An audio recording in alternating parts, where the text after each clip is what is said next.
நண்பர்கள் அனைவருக்கும் வணக்கம். நம்ம சேனலில் பங்கு சந்தைகளுக்கு தேவையான பல்வேறு விதமான தகவல்களை நம்ம வீடியோவாக பதிவிட்டுக்கிட்டு இருக்கோம். அப்படி இருக்கக்கூடிய வகையில் நாளைய பங்கு சந்தை எப்படி இருக்கும் அப்படிங்கிறதுக்கான தகவல்களை இந்த வீடியோலையும், அதே நேரத்தில் சப்போர்ட் அண்ட் ரெசிஸ்டன்ஸ் என்னென்ன, எது இம்பார்ட்டன்ட் சப்போர்ட்டனாக இருக்கும் அப்படிங்கிறதையும் இந்த வீடியோவில் பதிவிட போகிறேன். வீடியோ யூஸ்ஃபுல்லாக இருக்கும். வீடியோ ஸ்கிப் பண்ணாமல் பாருங்கள். இப்போ நீங்கள் பார்த்துக்கிட்டு இருக்கிறது நிஃப்டியோட day candle chart. Day candle பார்த்தீங்க அப்படின்னா நம்ம ஏற்கனவே சொல்லியிருந்தோம், மார்க்கெட் ஒரு டவுன் ட்ரெண்டை நோக்கி போயிட்டுருக்கு அப்படிங்கிறத சொல்லியிருந்தோம். இப்போயுமே பார்த்தீங்க அப்படின்னா ஒரு 1 டே கேண்டிலுக்குள்ளாரே 2 டே கேண்டில் ஃபார்ம் ஆகிருக்கு. இது 1 or 2 days போகிறதுக்கான வாய்ப்புகள் கூட இருக்கலாம். எப்படி இருந்தாலும் மார்க்கெட் கீழே போகிறதுக்கான வாய்ப்புகள் அதிகமாக இருக்குது அப்படிங்கிறத காமிக்குது. இப்படி ஒரு கேண்டில் ஃபார்ம் ஆணுச்சு அப்படின்னா மார்க்கெட் பார்த்திங்கன்னா நல்ல ஒரு டவுன் சைடு வருவதற்கான வாய்ப்புகள் இருக்கும். ஏன்னா இந்த ட்ரெண்டு ஒரே ஒரு ட்ரெண்டு ஒன்று இருக்குது. இந்த ட்ரெண்டும் ஃபைனல், இதுதான் மார்க்கெட்டுக்கு ஒரு ஃபைனல் டிசிஷன். இந்த ஃபைனல் டிசிஷன் மார்க்கெட் கீழே போயிடுச்சு அப்படின்னா நல்லாவே கீழே வருவதற்கான வாய்ப்புகள் இருக்கும். இந்த லோ உடைச்சிட்டு இந்த லோவுக்கும் கீழே 23,000க்கு கீழே டே கேண்டில் க்ளோஸ் அண்ட் கிராஸ் ஆணுச்சு, ஒரு 22,900 கீழெல்லாம் க்ளோஸ் அண்ட் கிராஸ் ஆணுச்சு அப்படின்னா ஃபர்தராக ஒரு நல்ல ஒரு வீக்னஸ் வரும். அது 21,263 வரைக்கும் மார்க்கெட் போகிறதுக்கான பாசிபிலிட்டிஸ் இருக்குது. இதை பாருங்கள், இந்த இடத்துல ஒரு சின்ன ஒரு பேட்டர்ன் ஒன்று இருக்குது. இந்த பேட்டர்ன் எப்படி ரியாக்ட் ஆகும், அது எந்த சினாரியாவுக்கு தகுந்தாற் போல் ரியாக்ட் ஆகும் அப்படிங்கிறத பாருங்கள். இதை பார்க்கும்போது ஒரு ஹெட் அண்ட் ஷோல்டர் பேட்டர்ன் ஓவராலாக டே கேண்டிலில் ஒரு ஹெட் அண்ட் ஷோல்டர் கரெக்டாக ஃபார்ம் ஆகிருக்கு. ஓகேங்களா?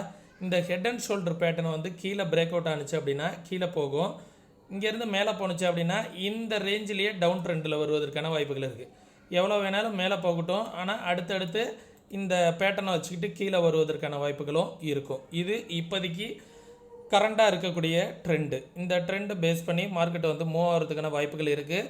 இப்போது ட்ரம்ப் பதவி இருக்கிறதா இருக்கட்டும், அந்த ட்ரம்ப் பதவி இருக்கும்போது மார்க்கெட் இந்த ரேஞ்சில் நின்றுடும். இந்த ரேஞ்சு 23,000 அப்படிங்கிற ரேஞ்சில் மார்க்கெட் நின்றுடும். அந்த ரேஞ்சுக்கிட்டே நின்றுட்டு பதவி இருக்கும்போது எந்தெந்த நாட்டுக்கு என்னென்ன மாதிரியான டேரிஃப் வரப்போகுது, பட்ஜெட் என்ன மாதிரியான விஷயங்கள் வரப்போகுது அப்படிங்கிறதுக்கு தகுந்தாற் போல் மார்க்கெட் இந்த டவுன் சைட்லேருந்து ஒரு பவுன்ஸ் பேக் கொடுத்துட்டு கீழே வருவதற்கான வாய்ப்புகள் இருக்குது. ஏன்னா மார்க்கெட் டவுன் சைடு அப்படிங்கிறது தெரிஞ்சிருச்சு. அப் சைடு எவ்வளோ தூரம் போகும் அப்படின்னு யாராலையும் ப்ரிடிக்ட் பண்ண முடியாது.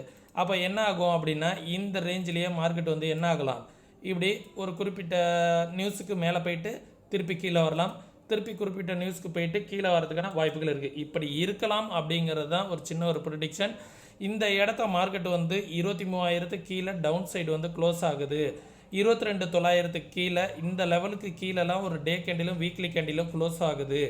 22,780க்கு கீழே ஒரு டே கேண்டில் வீக்லி கேண்டில் க்ளோஸ் ஆணுச்சு அப்படின்னா ஃபர்தராக ஒரு நல்ல ஒரு வீக்னஸ் வரும். அந்த வீக்னஸ் ஒரு 1,500 புள்ளிகள்லேருந்து 2,000 புள்ளிகள் வரைக்கும் மார்க்கெட் ஃபாலோ ஆகிறதுக்கான சான்சஸ் நிறையவே இருக்குது. சரிங்களா? 21,263 அப்படிங்கிறது தான் ஒரு சின்ன சப்போர்ட்டு. மார்க்கெட் இந்த இடத்துல சப்போர்ட் எடுக்கலைன்னா நெக்ஸ்ட்டு 20,200 அப்படிங்கிற லெவலில் தான் சப்போர்ட் எடுக்கும். சரிங்களா? பேங்க் நிஃப்டி என்ன சொல்ல வருது டே கேண்டில் அப்படின்னு பார்த்துடலாம். பேங்க் நிஃப்டி நல்லா வீக்னஸில் தான் இருக்குது. இருந்தாலும் பேங்க் நிஃப்டி ஒரு அப் ட்ரெண்ட் வந்துச்சு அப்படின்னா 49,800 அப்படிங்கிற ரேஞ்ச் வந்துட்டு அகைன் ரிவர்சல் ஆகிறதுக்கான சான்சஸ் இருக்குது. ஏன்னா மல்டிபிள் டைம் பேங்க் நிஃப்டியும் என்ன பண்ணியிருக்கு, இந்த இடத்த டெஸ்ட் பண்ணிட்டு தான் கீழே விழுந்திருக்கு. இந்த இடத்துல மார்க்கெட் ரெசிஸ்டன்ஸ் எடுத்துகிட்டு கீழே விழுந்திருக்கு. மார்க்கெட்டு கீழே விழுந்த மார்க்கெட் இந்த இடத்த ஒரு ரீடெஸ்ட் பண்ணிவிட்டு அகைன் ஃபாலோ ஆகிறதுக்கான சான்சஸ் இருக்கும். சரிங்களா? இது என்னோட எதிர்பார்ப்பு. எதுவாக இருந்தாலும் 1 hour கேண்டிலில் இன்ட்ராடேல எது சப்போர்ட் அண்ட் ரெசிஸ்டன்ஸாக இருக்கும், நெஃப்டி, பேங்க் நிஃப்டி, சென்செக்ஸ் எல்லாத்தையுமே பார்த்துடலாம். நெஃப்டி நாளைக்கு எக்ஸ்பிரி இருக்குது, எப்படி இருக்குது அப்படிங்கிறதையும், நிஃப்டியும் ஓஐ டேட்டா என்ன சொல்ல வருது அப்படிங்கிறதையும் பார்த்துடலாம்.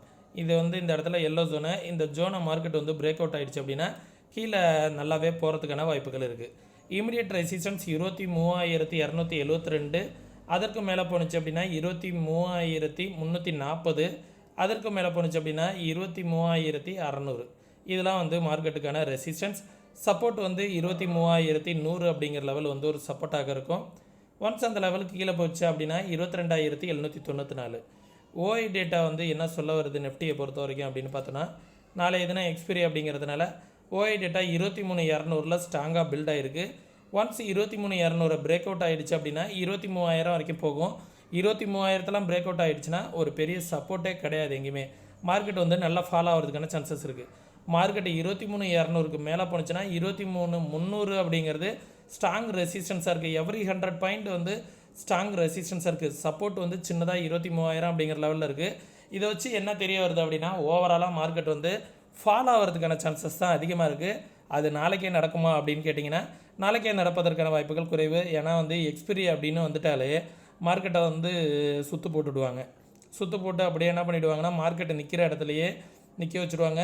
லாஸ்ட்டாக வந்து பார்த்திங்கன்னா கூட சென்செக்ஸ் கூட என்னாச்சு நேற்று 567,500 ரேஞ்சில் வச்சு நேற்று மார்க்கெட்டை வந்து முடிச்சு விட்டாங்க. கரெக்டாக ரவுண்டு ஃபிகரில் வச்சு நேற்று மார்க்கெட் முடிஞ்சுது. அதே போலவே நெஃப்டியும் வந்து 23,200லையோ 23,000 அப்படிங்கிற ரவுண்டு ஃபிகர்லேயோ முடிவதற்கான வாய்ப்புகள் இருக்குது அப்படிங்கிறத காமிக்குது. சரிங்களா, இது பேங்க் நிஃப்டிக்கான லெவல்ஸு. சென்செக்ஸ்க்கான லெவல்ஸை பார்த்துருவோம். நிஃப்டி போலவே தான் இருக்கும் சென்செக்ஸு, இருந்தாலும் சப்போர்ட் அண்ட் ரெசிஸ்டன்ஸ் என்ன அப்படிங்கிறத பார்த்துருவோம். 76,700 நம்ம ரெசிஸ்டன்ஸ் சொல்லியிருந்தாங்களா, 740 எக்ஸாக்டாக அந்த லெவலில் தான் மார்க்கெட் வந்து இப்போது இன்ட்ராடேயில் நின்றுக்கிட்டு இருக்குது. ஒன் சப்போஸ் மேலே வந்துச்சு அப்படின்னா இந்த இடத்துல ஒரு சின்ன கேப் ஃபில்லிங் இருக்குது. இந்த கேப் ஃபில்லிங்கை முடிச்சுட்டு மார்க்கெட் வந்து 77,572 அப்படிங்கிற இந்த ரேஞ்ச் வரைக்கும் போகிறதுக்கான பாசிபிலிட்டிஸ் இருக்கும். சரிங்களா, ஒன்ஸ் அந்த லெவலுக்கு மேலே போனதுனா தான் 78,315 இதெல்லாம் வந்து பார்த்திங்க இந்த ரேஞ்செலாம் போயிடுச்சு அப்படின்னா நல்ல ஒரு செல்லிங்கான ஆப்பர்ச்சுனிட்டியாக தான் பார்க்கணும். மார்க்கெட் வந்து இப்போதைக்கு டவுன் ட்ரெண்டில் இருக்குது அப்படிங்கிறதுனால ஒரு நல்ல ஒரு ஹை வந்துச்சு அப்படின்னா அதை ஒரு செல்லிங் ஆப்பர்ச்சுனிட்டியாக தான் பார்க்கணும். இப்போதைக்கு அப் ட்ரெண்டுக்கான கன்ஃபர்மேஷன் எந்த இடத்துலையுமே மார்க்கெட்டில் இல்லை அப்படிங்கிறத தெரிஞ்சுக்கணும். சப்போர்ட் வந்து பார்த்திங்க அப்படின்னா இந்த லோவை மார்க்கெட் வந்து கட் பண்ணிடுச்சு, 76,271 அப்படிங்கிற லோவை கட் பண்ணிடுச்சு அப்படின்னா 75,089 அப்படிங்கிறது தான் அடுத்த சப்போர்ட்டு. ஒன்ஸ் அந்த லெவலுக்கும் கீழே வந்துடுச்சு அப்படின்னா 74,350 அப்படிங்கிற லெவல் வந்து ஒரு சப்போர்ட்டு. மார்க்கெட்டு எந்த அளவுக்கு இந்த இடத்துல வந்து சஸ்டெயின் ஆகிட்டே இருக்கோ நல்லா பாருங்கள். மார்க்கெட் வந்து இந்த ரேஞ்சில் சஸ்டெயின் ஆக மார்க்கெட்டு விழுறதுக்கான ரேஞ்ச் வந்து அதிகமாகும். இந்த ரேஞ்சில் விழுந்துச்சு அப்படின்னா இந்த இடத்துல 75,000 வரைக்கும் போய்டும். இங்கேருந்து விழுந்துச்சு அப்படின்னா இந்த இடம் வரைக்கும் 74,000 வரைக்கும் போகிறதுக்கான பாசிபிலிட்டிஸ் இருக்குது. எவ்வளோக்கு எவ்வளோ நேரம் வந்து கடந்துக்கிட்டு இருக்கோ அந்த அளவுக்கு வந்து பார்த்திங்கன்னா அப் டைரெக்ஷன்லேயோ டவுன் டைரெக்ஷன்லேயோ மார்க்கெட் வந்து ஒரு பெரிய மூவ்மெண்ட் கொடுப்பதற்கான வாய்ப்புகள் இருக்குது. இந்த இடத்துலேருந்து விழுந்தோன்னா சப்போர்ட்டு பக்கத்துலேயே இருக்குது. இங்கேருந்து கொஞ்சம் தூரம் தள்ளி போய் விழுந்தோன்னா சப்போர்ட்டு தூரத்தில் இருக்குது, பெருசாக விழுகும். சரிங்களா, இதுதான் வந்து மார்க்கெட் கன்சல்டேஷன் ஆகிறதுக்கான விஷயம். சரிங்களா, இதை புரிஞ்சுக்கோங்க. இதே போல் மார்க்கெட்டை நீங்கள் ஓனாக வந்து ப்ரெடிக்ஷன் பண்ணணும், ஓனாக அனலைஸ் பண்ணணும் அப்படின்னு நினச்சிங்கன்னா கற்றுக்கிட்டு ட்ரேட் பண்ணுங்கள். கற்றுக்கணுன்னு விருப்பம் இருக்கக்கூடிய நண்பர்கள் வாட்ஸ்அப்க்கான லிங்க் வந்து டிஸ்கிரிப்ஷனில் கொடுத்துருக்கேன். கற்றுக்கணுன்னு விருப்பம் இருக்கக்கூடிய நண்பர்கள் டெக்ஸ்ட் பண்ணுங்கள். அதே நேரத்தில் ஒரு 2 விதமான இன்ட்ராடே ஸ்ட்ராட்டஜிஸ் வந்து ஃப்ரீ ஆஃப் காஸ்ட்டில் வந்து கற்றுக்கணும் அப்படின்னா நம்ம ஃப்ரீயாக கற்றுக் கொடுத்துட்ருக்கோம். அதுக்காக நீங்கள் வந்து எந்த வித பேமெண்ட்டும் பண்ணணுங்கிற அவசியம் இல்லை. கற்றுக்கணுன்னு விருப்பம் இருக்கக்கூடிய நண்பர்கள் நம்ம ரெஃபரல் கீழே டிமெண்ட் அக்கௌண்ட் வந்து ஓப்பன் பண்ணணும். 2 டிமெண்ட் அக்கௌண்ட் ஓப்பன் பண்ணுறதுக்கான லிங்க் கொடுத்துருக்கேன். முற்றிலும் ஃப்ரீ தான். டிமெண்ட் அக்கௌண்ட் வந்து ஓப்பன் பண்ணிவிட்டு உங்களோட கிளைண்ட் ஐடியை வந்து எனக்கு ஷேர் பண்ணிங்க அப்படின்னா அந்த கிளாஸஸ்க்கான அக்சஸ் வந்து உங்களுக்கு கிடச்சிரும். சரிங்களா, நம்ம சொல்லக்கூடிய தகவல்கள் அனைத்தும் அப்படியே நடக்கணுங்கிற அவசியம் கிடையாது. மார்க்கெட்டில் நடக்காமல் போகிறதுக்கான வாய்ப்புகளும் நிறையா இருக்குது. நம்ம எதிர்பார்க்கறதுக்கு மேலே எந்த விஷயங்கள் வேணாலும் ஈஸியாக நடக்கும். சரிங்களா, ஒரு அளவுக்கு தான் ப்ரிடிக்ட் பண்ண முடியும். என்னோடய வியூவோட உங்கள் வியூ ஒத்து போகுதா அப்படிங்கிறத பாருங்கள். ஒத்து போகுது அப்படிங்கிற பட்சத்தில் நீங்களும் அனலைஸ் பண்ணி பார்த்துட்டு இன்வெஸ்ட்மெண்ட் பண்ணுறதுக்கு முன்னாடி உங்களோட ஃபினான்ஷியல் அட்வைசரை கன்சல்ட் பண்ணிக்கோங்க. ஓகே, மீண்டும் இன்னொரு இது போன்ற பயனுள்ள வீடியோவில் சந்திக்கும் வரை தொடர்ந்து இணைந்திருங்கள். நன்றி, வணக்கம்.